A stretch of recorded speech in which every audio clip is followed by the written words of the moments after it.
This is our next guest stars panel. This is actually guest stars panel number 6, but it is our first guest star panel for the day. Before I introduce all of our wonderful guests right now, I'd like to make a brief announcement. Okay, as you know, things happen.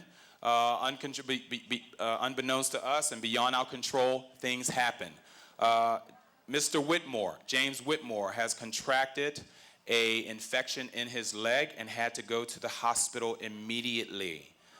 He would love to be here with you. You all know that. We wish him a speedy recovery, but hey, something may happen later. We don't know, but don't expect him for this panel. So without any further ado, our guest stars from Quantum Leap are here to converse with you once again. So without any further ado, let's bring up the lovely Harriet Margiles. Thank you. Margulies, excuse me for the mispronunciation. Mrs. Harriet Margulies. Hello, ma'am. Hi there. I'm going to give you some time. Oh, sure. You want to sit here? And as you can already see, Hey. it's Jay. Jay. Oh, wait a minute. You know what? It's Old Home Week. By the way, the lovely Deborah Pratt has just walked on stage. She will be with you. Someone signed someone bought a script, Color of Truth, and I told them that they could ask you if you would support it. I would be honored to. Absolutely. I'm going to let the lovely Miss Deborah Pratt introduce everyone who's going to be on this panel with her, since she knows them better than I do. So without any further ado, ladies and gentlemen, the lovely Deborah Pratt.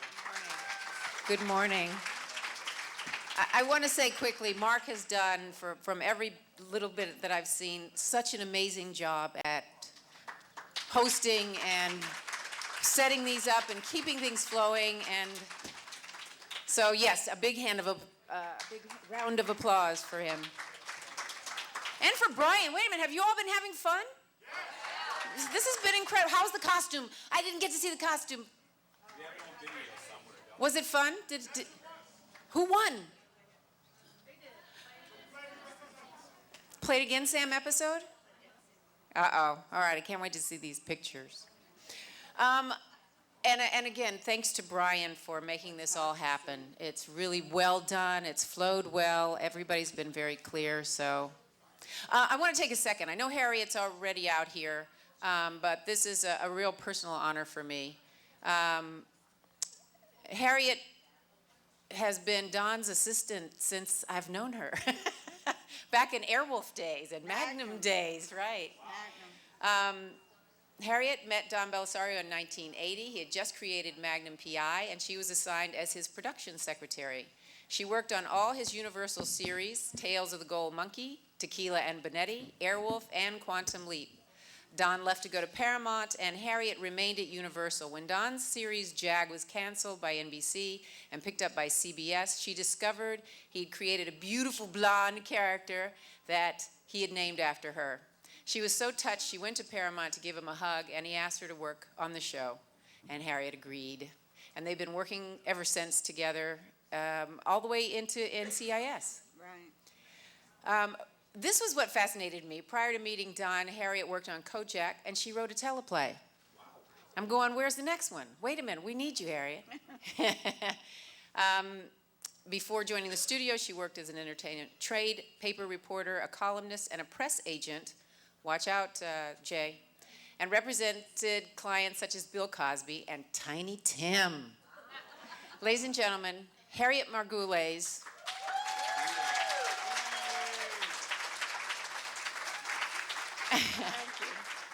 And I want to add one thing more, because this is a lot of production, but the reason that these conventions happened is right there. We were doing the show, and Harriet, who somehow had become the input for all the fans, she discovered the fans on the internet. She came into my office, she said, you gotta check this out. There are all these people on the show after the show. You gotta check this out, and they talk about the shows. And when we decided, you know, we've got leapers, we could have a convention, I remember talking to Harriet going, how do you get to the groups that, put on these conventions? And she said, I know. And the first 2 conventions the reason they happened and how they came together and the style that's been set and still, I think, plays now 20 years later is Harriet Margulies. Ladies and gentlemen, the queen of the leaps, leap cons. All right, now sharing the stage are the people that really made this show happen and tick on a daily basis. If I may introduce Ron Grow, he's been a member of the DGA. He worked as a production manager since 1980, and apart from the 5 years he spent working on Quantum Leap, Ron also worked on Dukes of Hazzard, Chips, Eric Estrada, okay, their story is there, and a number of TV shows and various Disney films. He was the heartbeat, I gotta tell you, that kept us on time, happening, moving. And every time we ran into a problem, he'd say, you can't have that, but this is what you can have. And I think that's the greatest gift anybody can have is somebody working with them. So when you can't have something, they know 10 other things that you can have. Ladies and gentlemen, Ron Crow. You know, Quantum Leap was a really unique show. And it was a really tough show because every week we had to do a different location. Not only a different time, but we had to create a different location in that time period. And so the person that did that for us was Mike R. Beach, our location manager. Mike, come on out.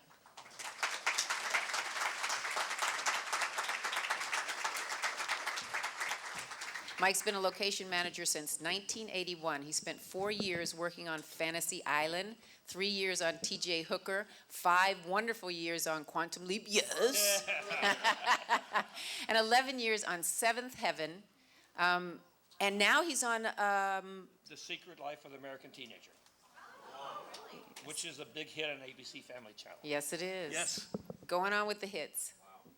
All right, now, we had a lot of fun on Quantum Leap. And one of the reasons that we had so much fun was because we could put Scott in these amazing situations. And Scott Bakula, as you know, is one of these incredible actors who just put on the coat of the character that was created and made it so much his own. And when we walked in and said, "You're going to be a catch trapeze artist," he would go, "Okay." And then we'd say, "And you're going to be a stuntman," and he would go, "Oh, okay." And he was always enthusiastic and he was always wonderful because he knew he was going to be in the hands of Diamond Farnsworth. Ladies and gentlemen, Diamond Farnsworth.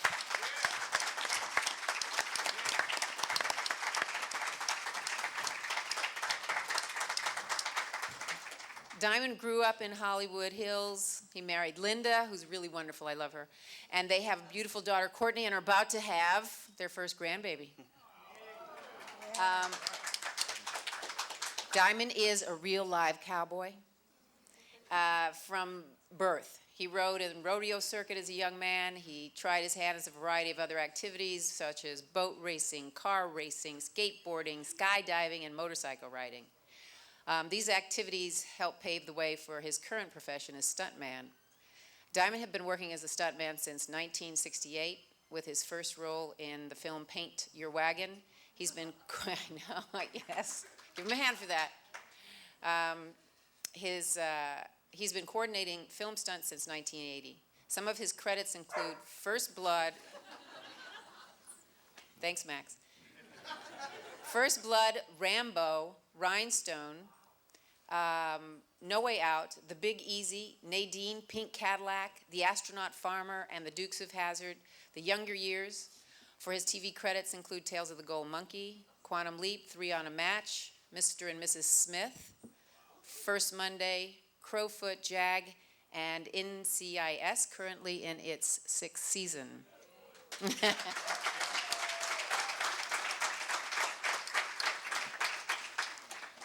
So now that we've got you in this room, I think what I'd love to have this amazing panel do is kind of give you what it was like from the moment that, you know, Harriet was in the office with us when we were trying to get these scripts out and turning them over, and then you have to get them to Ron, and then Ron's got to get them to Mike, and then Mike says, okay, don't kill anybody.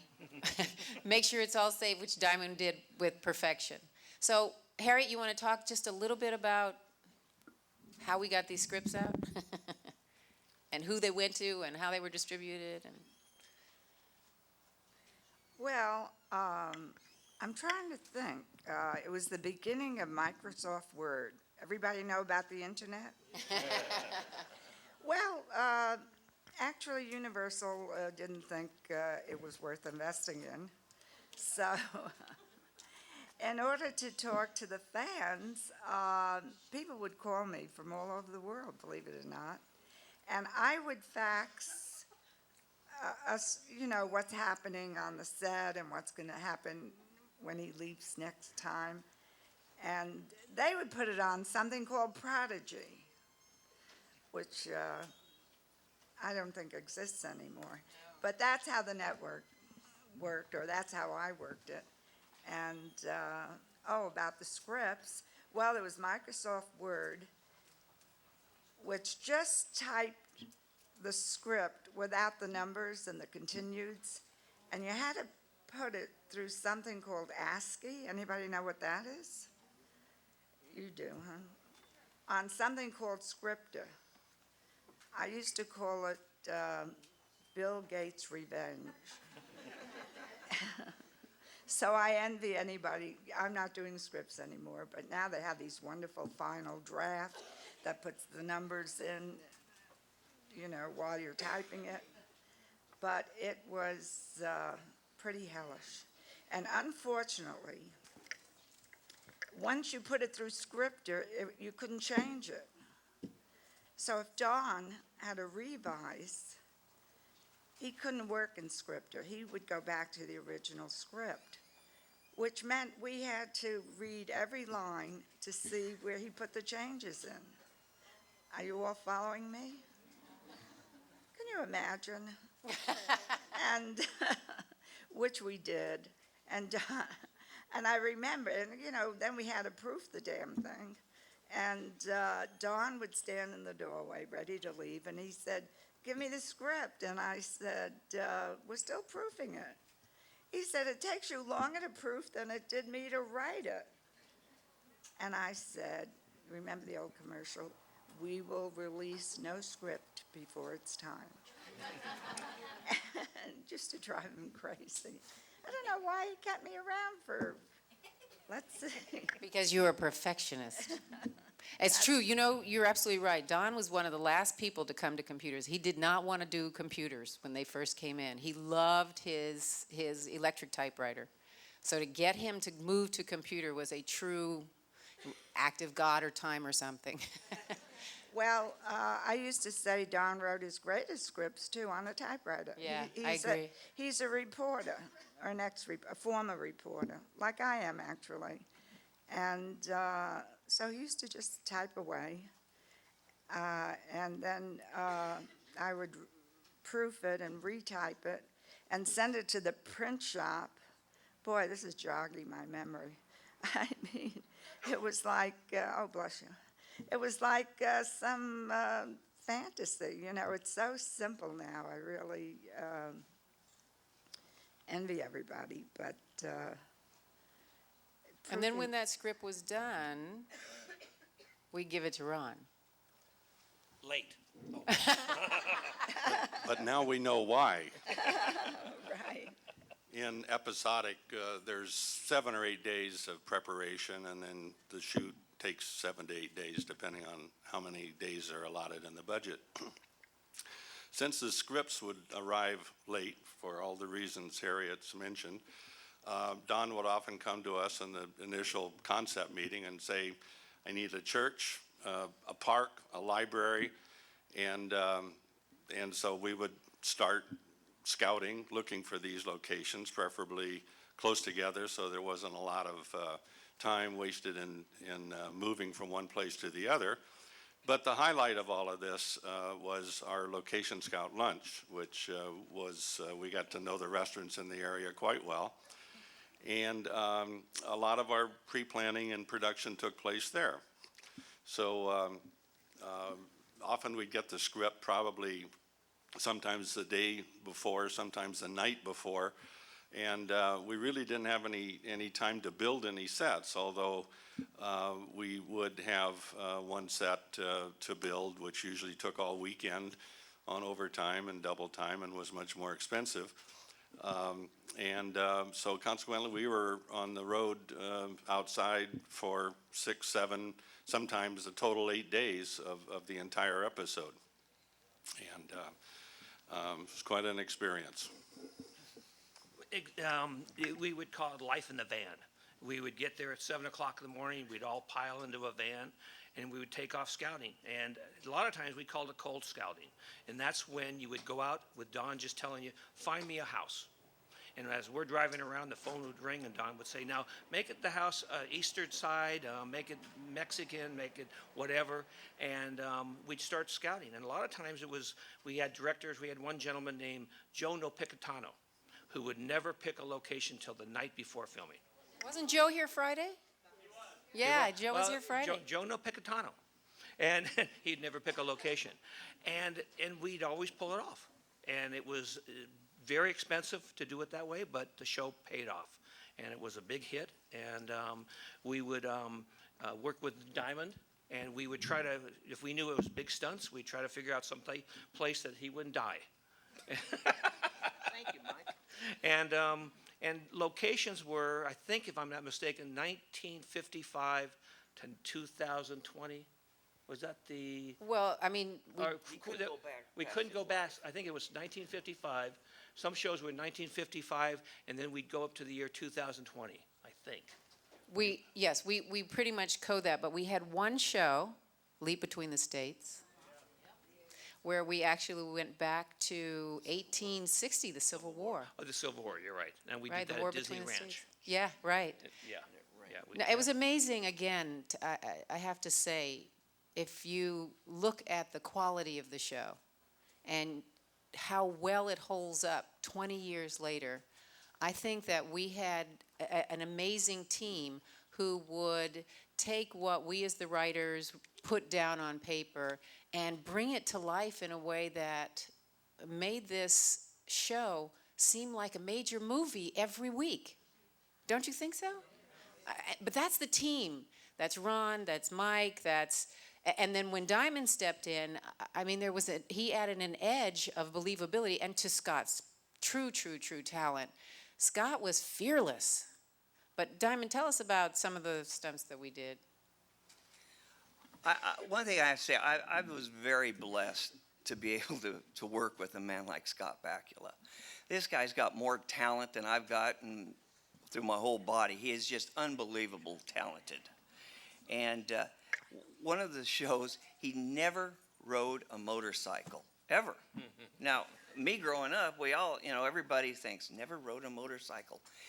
And in 30 minutes, I had him riding a big motorcycle. Not a little one, but a big one. And I always said he was like a duck to water. He just took to everything so great. He, on the trapeze show we did, he didn't like heights that much, and hanging upside down as a catcher kind of got him sick. I mean, and talk about every day we had him up hanging upside down. He would come down and go outside and, and get sick because it just throw him off so much.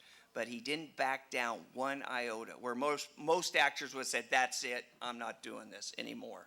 He was up there every day swinging upside down, and he did a great job. Unbelievable. I mean, that's the kind of guy, as an actor, you want to work with. He would try anything, and it's always better to get the actor to do most of the stuff so you can see that it is the actor. And he was just unbelievable. And like I say, I couldn't ask for a better actor to work with than Scott Bakula. He was just fantastic. I remember you taking Scott out to the trapeze training area. Right. Which I said, I want to go. And she came. And I said, I am so glad I don't have to do this. No, you did good up there. You swang across and had fun. And It was that let go, let go, let go, let go, let go. right, to go into the net. to go And- into the net. You know how hard it is to let go 20 feet up above a net? It's hard. So you swing back and forth till you get your confidence up, then your hands are slipping, you go, well, I'm gonna have to come off this one way or another, so. Great teacher. But that really made Quantum Leap a big hit was everybody, though. It doesn't take one person, it takes a team. And when we were like a family. Everybody loved everybody. Everybody pitched in. If I needed help, everybody would come and help, you know. If you're doing a Western or if you're doing car stuff, everybody gives 100%. And that's what made it so great to work on this show, you know, with everybody. And I'll say one thing again about Scott was we would put in a 17-hour day, and at the end of the day, he would have to go home, learn his lines, and before that, he went to the gym, came back, showered, and learned his lines. But before all that, after we wrapped, he helped the grips and electrician put all their stuff away. Every night, he'd do that. He'd help the grips put all their stuff away. I've never seen an actor do that. That's true. Never. Well, one thing we also, I think you'll agree, is out of 5 years, Dean Stockwell and Scott Bakula never became stars. They never acted like a star. They never treated the crew like a star. They treated everybody like they were just a nice human being. And so out of 5 years, I worked on a show called Simon & Simon, where one actor would not come out of his motorhome until the other actor would come out of his motorhome. Oh, yeah. And you would sit there for 20, 30 minutes talking one actor just to put his foot on the step so the other actor could look out and put his foot on the step. It would be a contest. And Dean, like you were saying, I was just going to bring that up, is at night, Dean, and I mean mostly Scott, would grab cable, would start saying, come on, boys, let's go home and get some sleep. And so for 5 straight years, it was nothing but a family. It was the greatest feeling in the world when you would not have to worry about your backside. On a lot of shows, I would call it wearing the armor, because when you walk out of a production meeting, you hear tink, tink, tink, because everybody be shooting at you. Everybody wants you to die. And on this show, we were one big family, and we stuck together. And like Diamond said, we helped each other. And we just didn't care about anything except having a good time and putting out a good product. It's really true. I mean, this series was a family, and there was so much love and so much fun. And I think, especially on the set, Dean and Scott set that tone. They knew if there was a problem. Scott knew if there was a family problem or an emotional problem with somebody in the crew. He was daddy. And Dean was there, but their joy to be with each other. And they had, remember the pie fight? Right. I think that was on Seabride. I think they did it more than once, though. Poor Scott, I think I've done some horrible things to him, but he had to be in garbage for like 3 days. It was relatively clean garbage, though. It was always clean. Relatively clean garbage. But he was wonderful. And at the end of one night, Dean came through with a pot with these pies, and they pied each other.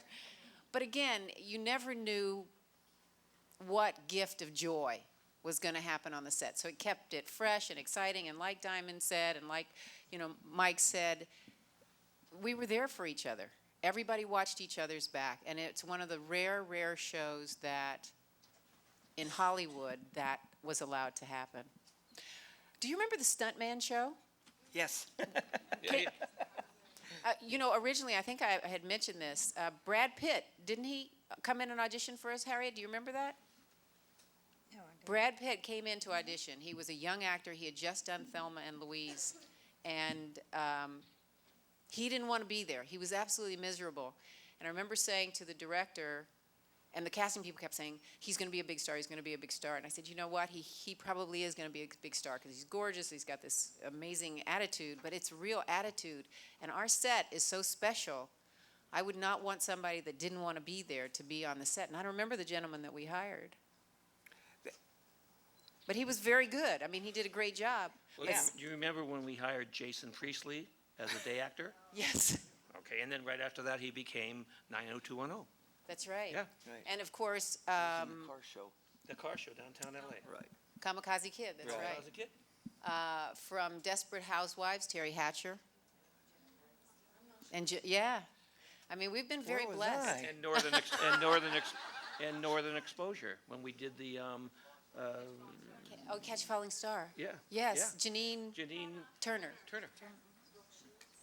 And We- Brooke we- Shields. We launched a lot of actors and actresses. Brooke Shields, as a matter of fact, I went in to pitch Brooke Shields, and they said to me, "No, she's done. No, no, no." I said, "Look, she deserves a comeback, and I think she's got a funny bone in her." And they said nobody's ever seen it, and they turned us down and turned me down and turned everybody down. And I said, just bring her in. And I think Don met with her and said, "You know what? I think Deborah's right. I think she can do this." And she started her comedy career off of that show that we did. I can't think of the name of it. Leaping of the No, Yeah. was that? Oh, that's right, okay. You wrote the one for Elvis Presley. No, I didn't write. No, that was one Whitmore directed. Yeah, Yeah, I thought you wrote that one. that's it. Yes, it was. I mean, and we were talking to some of the actors yesterday who said this was the opportunity to be on this show was such a gift because unlike a show now that has 8 ensemble characters, you were really the guest star. You carried that show right with Scott and Dean as an equal, and Scott and Dean made you feel like an equal, as did everybody on the set. Everybody. Yeah. You know, you became family as soon as you walked through the door, which is why these people still come today to support the fans and everything else. I was going to ask you guys about how you put together the, what do you call it? Remember the opening stunt where Scott's on the dance floor, he leaps in, and it's a, Oh, a ratchet. We had him Yeah. on a ratchet. That was on the Stuntman shows. He leaps in, and he's standing there, and a guy comes in wearing a trench coat and pulls it back and pulls out a shotgun and blows him away. Now, you think about when he leaps in, he thinks he's on the dance floor of like Saturday Night Live. And he's going, "Oh, this isn't too bad." Then the guy shows up with a shotgun and blows him through this big plate glass window. And so what we do for that is you wear a vest, a full jerk vest, and there's a ratchet in the back with a cable on it. And when you hit that button, that ratchet just snatches you back. It literally jerks you off your feet. It's a pretty good deal. We had a big set of pads behind the window, so when I went through the window, I hit the pads, of course, you know. But then they did the close-up of Scott, so they have to put him in the vest, and we turn the air down and just put a pad behind him just to get him moving, so they can intercut it with the big stuff. And I mean, he was so gun-ho on that, and you'd be surprised how many actors wouldn't even have done that. Wouldn't no more done that than anything. You know, he is definitely the best guy to work for. Unbelievable. One other thing about Scott is one day we had to go to Lancaster to shut down the boulevard. And it was the first time we actually made a company move where you had to hire hotels and people and stay. And one room, they missed it by one room. And one of the grips wasn't going to get a room. And guess who'd give up his room? Scott. He said, "I'll give it up. I'll go find another hotel." So, and that's after about 5 years of filming. So again, you wish in your lifetime you can get a group of 60 people together and be family like that and still talk to each other and still love each other. And everybody, you set this crew together. If we brought the whole crew in here, it would be just one big love fest. It would. And it's, Diamond and I have known each other since we were 18 years old. And so it works well when you have a company that puts somebody together where everybody's friendly. Why don't you tell them what we did What did we do? Oh, we used to park cars together. for Lou Wasserman? For Lou Wasserman, we used to, Lou was, Right. he was CEO of Universal Studios. yeah. He was the head guy. Yeah. Well, we worked really out of a restaurant called Chasen's Restaurant. And then he and the gentleman who ran Chasen's were dear friends, so we were hired. And we did destroy a few cars. I don't remember if you remember. Is that where you started your stunts with That's cars? what- No, but one night, this is a funny story. One night, this guy drives this Mercedes up, and he hands Mike a $10 bill. Back then, that $10 bill, that was a lot of money, and says, "Keep it close." Well, Mike said, "Okay," so Mike just pulled it up forgot about it. Car's running. 3 hours later, this guy comes out and he gives him another 10. Thank you for keeping it close. And Mike forgot all about it. Harriet, did you have a favorite episode? Well, let's see. It could be the leap home where Don named one of the cows after me. Anybody remember that? That's right, that's right. So, you know, I was in charge of typing the script, so when it's on the cast sheet, under animals, I put Harriet and the rest of the herd. That's cute. But I do remember, you know, the leap is constructed at the end of the episode that's currently shooting. So we had just wrapped for the season, and the opening episode was going to be Scott as Lee Harvey Oswald. And so he went to makeup, and he was walking down the hall and absolutely blew me away. When I saw him, I said, "Scott, is that you?" I hardly recognized him. So that was another favorite episode of mine. And We had a great makeup and hair crew. Yeah. Remember the makeup they did on Scott when he played his father? What? Yeah, one of our girls got an Emmy for hair. That's right, yeah. I mean, the show through her we got a number of Emmys. Ray and makeup. Right. I know Mike Zinberg, I think, won He won for Vietnam. for Vietnam. yeah. Right, right. What about you, Ron? What was your favorite episode? Vietnam show was my favorite. He got because- nominated too, that's why. That's yeah, right. personal reasons. But it was an era that I could identify with personally, and I thought it was very well done. And we did get the Directors Guild Best Dramatic Award, I think, for that. And Yeah, we did. the champagne really flowed that night. Yeah, Compliments it of did. Mr. Zinberg. Now, you have to say, come on, talk a little bit about the fact that we were in a drought and we had to create the Vietnamese jungle. We had to go out of town. We went down to Corona and went down to the Rahagi, Rahagi? Oh, it was, Rahagi's shooting range, and then shut down their, all their gun work. And then we had a thing where when we found out it was part of the river water for the city, we couldn't put a boat in there. But they had supposed to have a PT boat or a river boat dragging him on a water ski as a joke. Well, they finally said no gas engines are allowed. So Diamond came up, and if you didn't take the credit, he says, let's use a helicopter. So there you see the scene of the helicopter coming down this river, which they couldn't say no. And there's Diamond on a tow rope being towed by a helicopter, which I've never seen before. So, and that was Diamond's idea, because we did not know that we could not put a gas boat in there.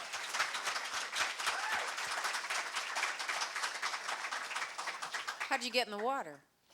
I was asking him how he got in the water. It was really funny because, you know, you open your mouth and then afterwards you think, what the hell did I do that for?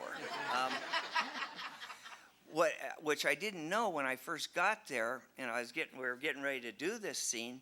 I stepped in the water and it was you just sank in the mud. I mean, there was no way you could do a shore start. The water wasn't deep enough to do a deep water start. So what I ended up doing was I got a log and I placed the log in the water, and I stood up on top of the log and I took like 5 coils. If you know how to ski, you take 5 coils, and the helicopter was hovering up there, and then I just told him to go, and at the time I just threw the rope out and jumped off the stump and went. I was a pretty good water skier back then when I was a kid, so and that's how it happened. But the water was only 2 to 3 feet deep through this whole thing. And so at the end, this kid is supposed to go, you know, fall off the ski and go underwater. Well, try to go underwater in 2 feet and not be, you know, and I was doing about 60 miles an hour when I had to let go, you know, actually fall so I could go down. because you couldn't just let go and coast. You had to make a fall so you could, so it looks like he disappeared. So when Scott's in the helicopter, he said he's gone. I can't see him. So that was pretty tough, But it all worked out, and everybody was happy, I guess. So, Very but I've learned impressive. not to stick my foot in my mouth anymore. You did it. You put yourself in a number of pretty dangerous situations for us, and I think it's, again, what set the mark for the quality of the show. So thank you. No, Thank you, thank you. Steele. Thank all of you guys for being here. All right, Mike, what's your favorite show? I would have to say that one because it was entirely different. We had to deal with all new areas, water people, the military about trying to bring ships in, putting up crews on distant location, and then unfortunately those nights drinking in the bar and meeting all the local girls. My friend Mike is known to this day as the unofficial mayor of Corona. While Diamond just tells us about his favorite show, if anyone has questions for these amazing people, there's mics on either side of the stage, and you can kind of go over there and tell us what you're thinking. Go ahead. What's your favorite show? I'd have to say The Leap Home. I mean, what a great concept to be able to go back and see your family, once they're gone. I would think that would have to be one of my favorite shows, or the Western one, where he jumps into the gunfighter. And you wrote that for me. Deborah was nice. She got, do a Western, something. And so she wrote that, and that was one of my favorites. But The Leap Home, I think, would be very special to anybody. Think about going back and seeing somebody who's dead, and to be able to recreate that and tell them how much you really do love them. I think that's something very special. And try not to eat I red agree. meats. Say what? Remember, he told him not to eat meats because it was going to kill him. Right. That's with a heart right. attack. That's right. Yeah. And so you can change a little history, Let's see who we've got here. Let's start with this. Tell us your name and where you're from. My name's Mindy, and I'm from Connecticut. And I just have a comment for Harriet, because I need to thank her, because it's been a long time. And this is my first con. And a long time ago, when I couldn't get to these cons, I wrote her a letter, and I said, I would really love to get an autograph from Scott and Dean. And I sent along something to have signed, and she got it for me, and she returned it. So I just really wanted to thank her very much for doing Oh, you're that. very welcome. Thanks, Mindy. Okay, over here. Hi, my name is Dennis. I'm from Chicago. All right, I'm from Chicago. Yay! Coming from a Vietnam era veteran, I want to say thank you to all of you for writing that story. It was a great story. It touched my heart, and I just wanted to say thank you to all of you. Thank you. Well, You're welcome. we want to thank you for serving. Yeah, absolutely. Thank you for serving. Hi, my name is Nancy. I did love the Vietnam show very much. I'm from West Hills. But my question is, at the very end of the show, I forgot the name of the gal that is the photographer that took the picture where Al turns around and you see a young Dean Stockwell. How did they do that? Do you remember at the How very... did we make Dean look young? Well, it looked like... A lot of Dean- makeup. No, it actually looked like him when he was in his 20s and 30s. And was that, or was, how did they do that? Over the body. Right, I mean, all right, see, these are some of the tricks that we in Hollywood do. The shot of Dean was far enough away so that in the picture itself, you couldn't see the details of Dean. When the shot was shown, the grace of airbrushing was able to age him down. And so it really made it look like, I mean, truthfully, we could take a picture of you, and for the most part, we can make you probably 10 years younger. I'll take it. With that.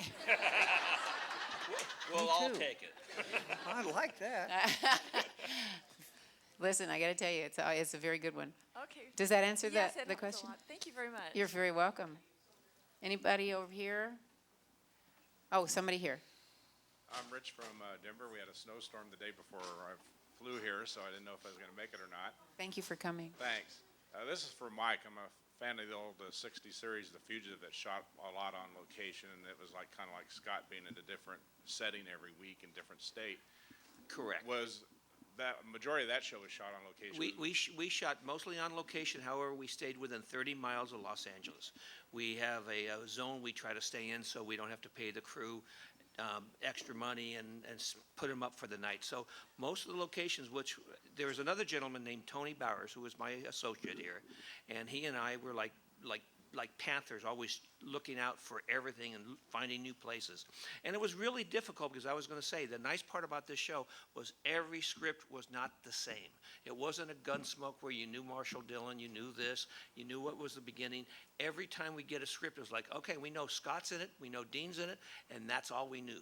And it depends, 1955. I remember one of my favorite was when he became a girl, when he dressed up as, Which time? well, yeah, I Yeah. can't In the 50s Yeah, or the 60s? The 50s. But I mean, it's just like 1 minute Scott's a cowboy, the next minute he's a female. And he does have issues, but He was a monkey. and a monkey. Yeah, he was a So chimpanzee. the nice part about the whole thing is that we did try to stay inside the zone. The times we didn't is when we needed to shut down a boulevard. We had to go to Lancaster because we were film friendly. And then we had to go to Corona for the Vietnam show. Then we had a show where we went out. Went to Big Bear. No, we never went to Big Bear. Yeah, we did. We shot the snow episode. The snow episode, we needed Oh, snow. no, we went up, not up to Big Bear, we went up. Angeles Crest. Angeles Crest, right. But that wasn't out of the zone. We stayed, we parked, in other words. It was the Native you- American You episode. can't, no, the Native American, yeah, okay. Freedom. It was freedom. We have to Thank you. drive the crew to 30 miles. We could stop them there. They get into a bus and we could bus them out of the zone. So it was within that, but we never went up to Big Bear, I don't think. We went up to Angeles Crest. a Angeles lot. Crest, Yeah. yes. Yeah. So it was anything within 30 miles of Los Angeles we stayed, and finding areas were difficult. We'd have to have people take antennas down. We'd have to change awnings. We'd have to do a lot of different things to at least get the best look we could. We went to the Ambassador Hotel when it was the Ambassador Hotel, because that was around since the 30s. We went to ballrooms, old ballrooms. We went to anything that was built in the 20s and 30s. Yeah, I was wanting to know, like, if you had stuff in the 50s, you'd had to, like, rent old cars. Oh, yeah, now that was our transportation Change people, and yeah, storefronts. and they would go and, go on the internet, they would look at the different car, suppliers for the Collectors, right. industry and pick those up. But, yeah, we used to go to a place called Values A Ranch, and they had the old Jeeps, the old Western Town, the old, different old Mexican town. situations. And Cameron Burney was brilliant at being able to take a set and make it the period. His attention to detail, what was in the windows of the shops, what have been there at that time, what was in, in Genesis when he leaped in and the young boy was playing and he wore his Davy Crockett hat. I mean, the attention to detail between wardrobe, Jean-Pierre Dorliac. Was he here yesterday? Jean-Pierre was amazing. Cameron Burney was amazing. Like I said, we had an incredible team. Yeah, Cameron was a great guy because we had to work really close together because he would have an idea for an interior of a set, and sometimes we would build on stage, but we'd have to find the exterior. And on the average, we would probably hit it 90% of the time, and every once in a while we'd miss. And I remember one time where Cameron just went off on Tony and I because we wanted a certain location, and he already built the set, which we didn't know. And so we had to crawl in on hands and knees and crawl up to his leg and hug his legs for about 5 minutes before he liked us again. That's a true story. Yeah, that was a true story. I held the leash for both of them. Yeah, that's right. That's right. And Bob Ziliaks. Matter Bob of fact, Ziliaks. Bob Ziliaks is one of my neighbors now. Yeah? And he's out of the business now and retired. But all of us, like I said, it was all about set dressing. It was all about the look to make you believe that we're in that year. And I think we did a terrific job. And I think you actually believed it. Yeah, I think so too. Question? Hi, I'm One thing you should, too bad you can't be there. When we did have our concept meetings, that was probably the most exciting part about making the thing. It all germinated from there, and it all grew, and all of a sudden, people started getting creative and started coming up with better ideas, even in the script, and then Don would go back and write to it. And then I have to admit one thing. You'd walk by Don's office, and Don would be behind his electric typewriter, I don't remember the name. For a long time, yes. We And did he- get and him he to a would be computer. going, "Bada, oh, yeah, oh," and he would actually be playing out the scenes, and you walk by his office and you think, that man's nuts. But he would just be the most, I think the best time of his life is when he's behind the typewriter and Yeah. making this happen. And he just comes up with creative ideas. He's a very talented man. Kept Very me close. working too. Kept you working too. Question. My name's Heather. I'm from Massachusetts, Hi, and Heather. we've been hearing so many great stories about Scott and everything. But I have to admit that Dean was the reason I really loved the show. So I was just wondering if anyone had any stories about working with him, any funny memories or anything. Well, I think when we're talking about Scott, we're also talking about Dean, because they were a duo. And Scott never, ever caused a problem. He was just always there. He knew his lines. He never caused a problem. I really believe, I think them as one, because they were just the part of the energy that kept us going. Because don't forget, we worked 12 to 18, 19 hours a day. And numerous times on bad locations, I remember wrapping up at 11 o'clock at night, going home, showering, shaving, going back into my car, go to the location, and have the guard wake me up at 4 o'clock in the morning. So they were long, grueling hours we used to put in. I have a Dean story. Good. I used to go to the set a lot to get pictures signed, and I would come onto the set, and Dean would be sitting at a table, and he'd jump up, and I said, "Oh, Dean, you don't have to get up every time I enter the set."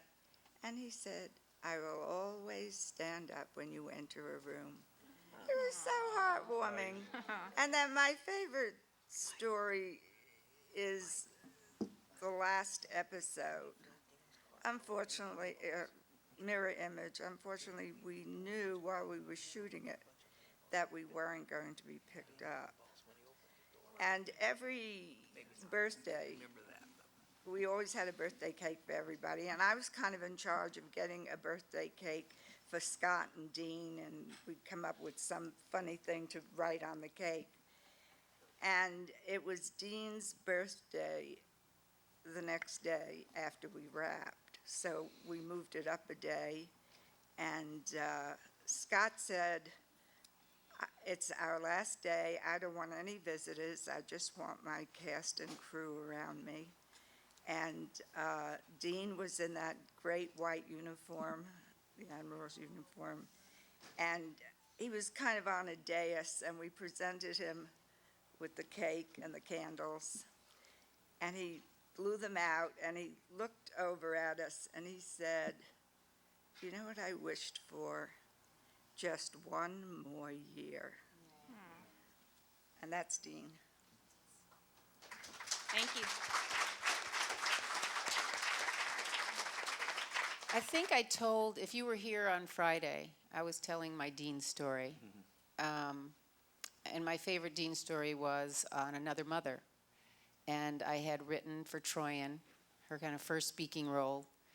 And I had taught her lines, and she was really excited to do it. And Dean walked onto the set.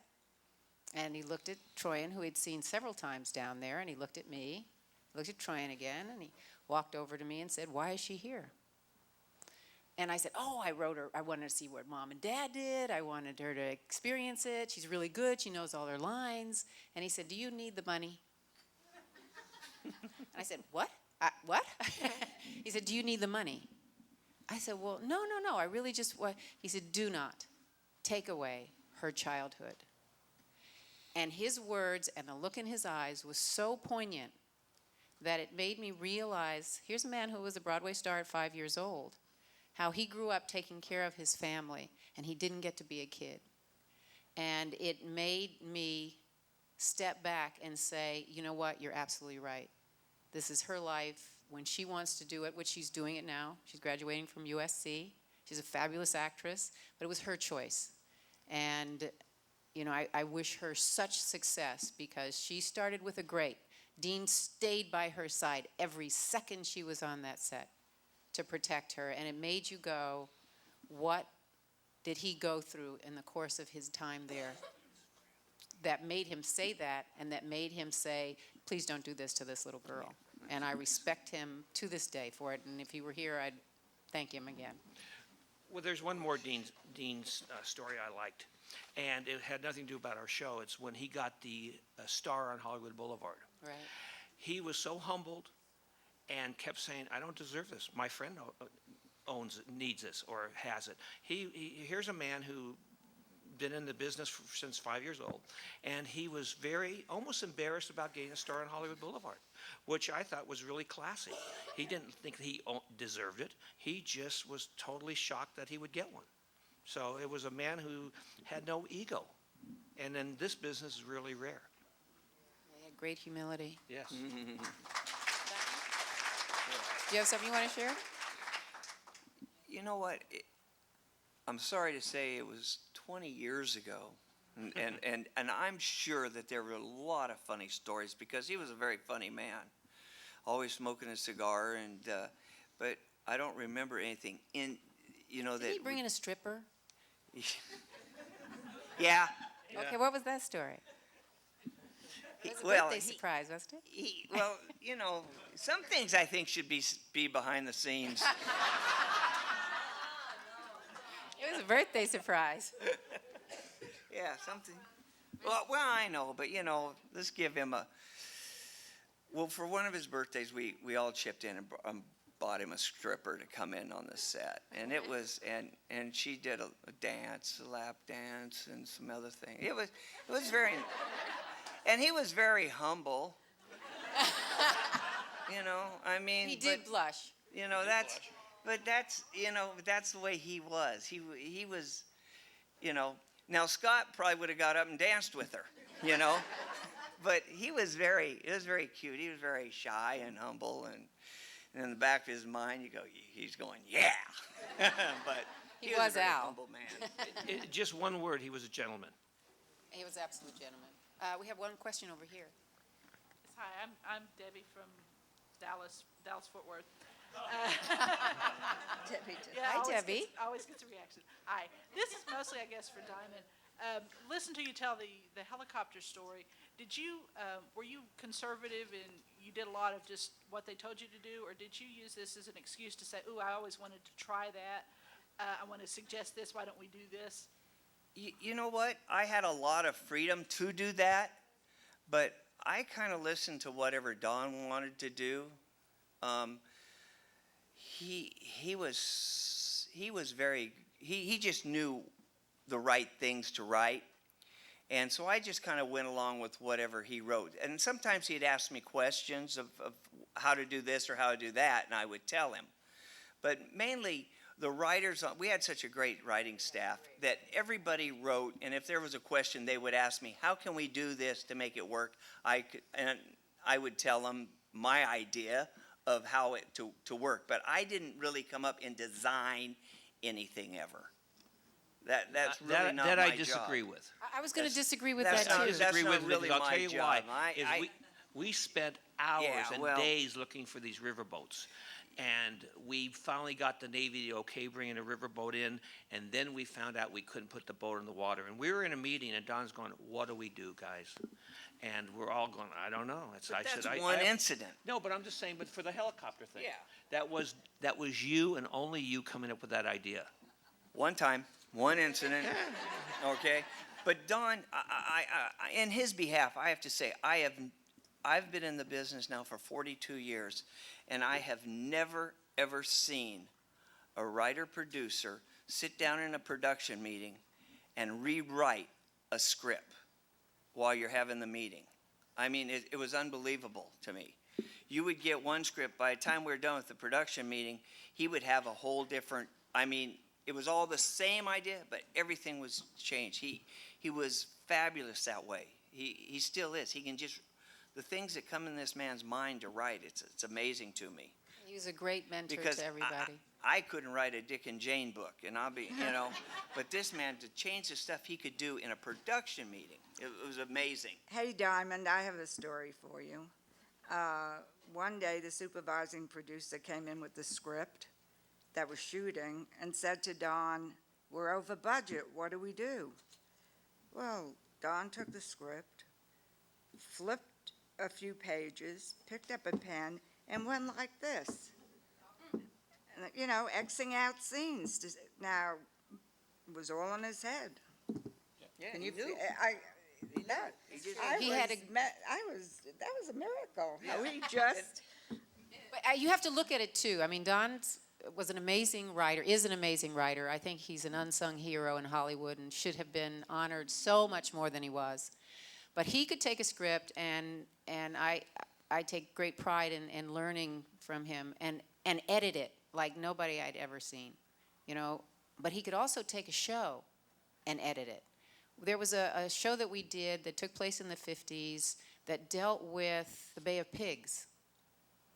And it wasn't working, and I asked him, I said, can't we make it so that it has an immediacy to it? And I said, isn't there a way that we can make it seem like this film is happening right now? But in those days, it was shot on film, then you had to take it to the studio. So unlike today, where you're in the midst of it as it's happening, we couldn't do that. But he said, you know, this is a great idea. Here's what we can do. And we went in and re-edited that show to add a level of immediacy to it, that even though you knew what was going to happen within the history of it, the tension was created in the editing. So his gift as an editor, I think, is both on the page and in film is amazing. We have one more question over there. Morgan from Houston. Hi, Morgan. And my question was for you, Deborah.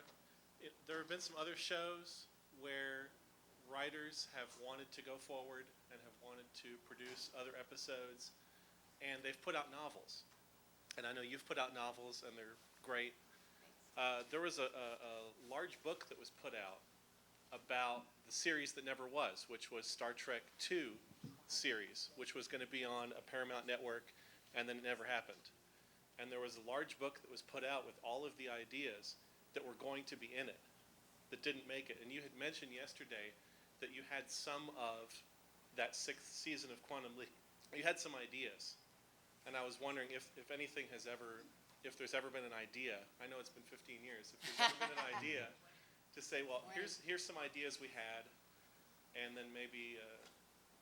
It was never put down. I mean, we until we knew we were not going forward, we were going forward. And it was one of those shows where we could do anything you could imagine. We had a great, you know, cast. Scott was every man, and woman sometimes. And Chimp.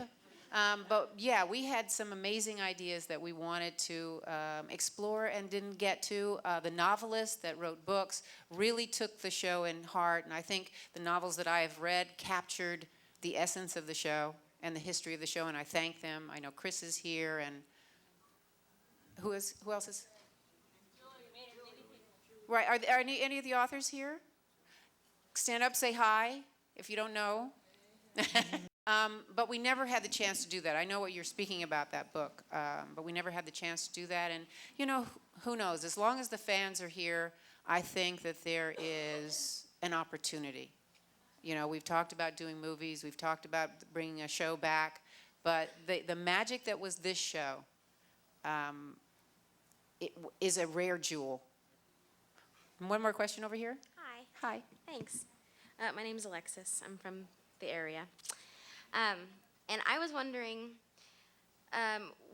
did you ever have historians or physicists or people of that sort consulting on the show regularly, or regular members of the crew, or was that just kind of you guys did all that research on your own? How were you able to? I mean, there were some things that came up, like I never knew that 911 didn't exist before the 1970s. Is that right? Stuff like that was inserted into the show that was really interesting, and also, you know, really big historical events in history.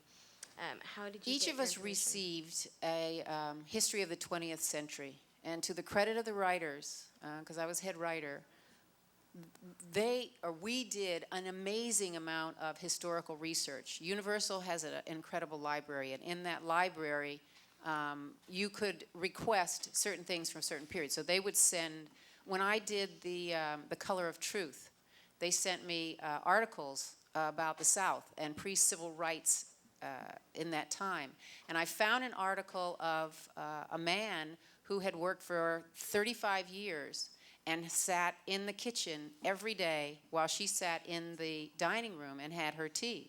So that scene between Sam and Miss Melanie was based on a real piece of history that occurred. And the way I got to change it was, in that real history, they never sat down at the table. And I said, you know what? This is a man who's from the present. Actually from the future, but he's a man who's from the present. And his sensibility would be, no matter who I am, I'm a human being. And this woman is alone, and I'm alone, and it would make more sense for me to cross that threshold and sit with her. And even though she protested, it was the impetus that made her stand up to society in the end, to make that piece a story that showed how we as individuals can influence history. Does that answer? Yeah, thank you. That's just one example. All the music, all the research, again, it was a team effort. Then did you ever consult physicists or scientists for the show? I mean, I know that there wasn't a huge scientific basis in it, but it gets one's mind working and wondering, like You how had to much do of this- some research on it. I know the book, I gave a book to Don when the show was being created called A Brief History in Time by Stephen Hawking. And the whole concept of what quantum leaping was in that book. And we talked about the idea of instantaneously shifting from one place to another. And in essence, this show rewrote the known rules of time travel, which is what the press said. We weren't adhering to the rules of time travel. So I don't remember a physicist working with us on the show. I know we did have technical advisors for a number of the episodes, the Vietnam episode, anything that had to do with the military, we brought in advisors. And anytime you could get in a conversation. Sometimes even 20 years later, sometimes even now. What was it about this show that made you take those risks, that made it so much ahead of its time? Where was that coming from?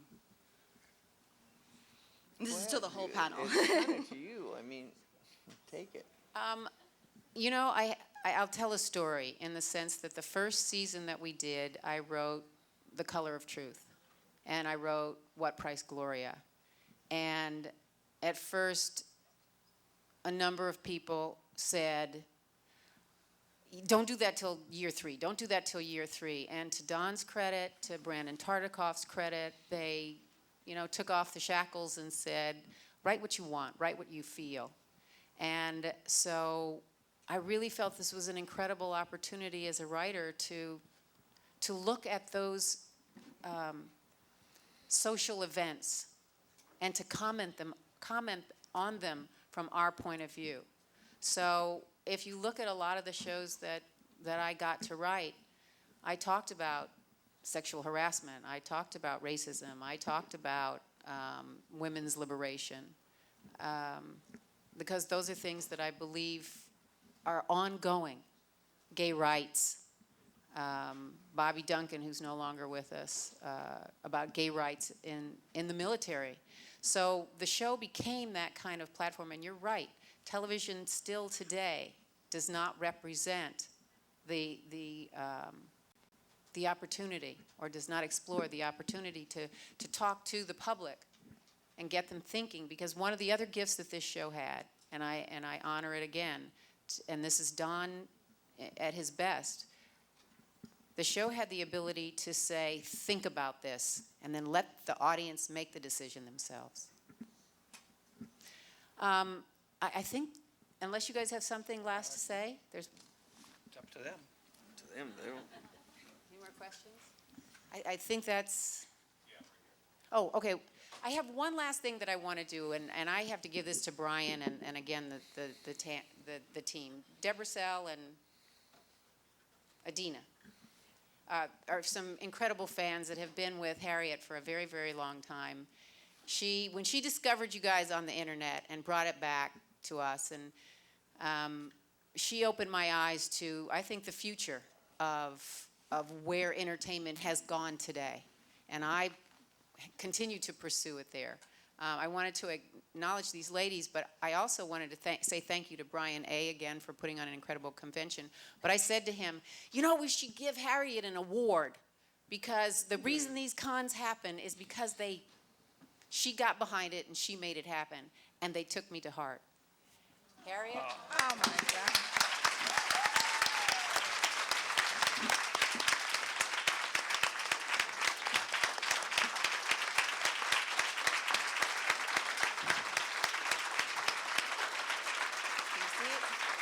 For your continued support of Quantum Leap fandom from the Leap.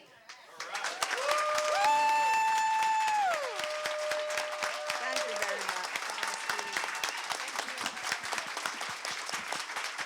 All right, everybody, have fun. I think there's some surprises today and some people today you want to see. Thank you. Thank you, guys.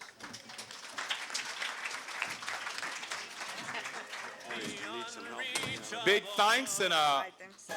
rounding applause to Mike and Ron and Harriet, Diamond, of course, and the lovely Deborah Pratt for moderating this. Fantastic group of people. We're so blessed to have them here. So blessed. Thank you folks so much.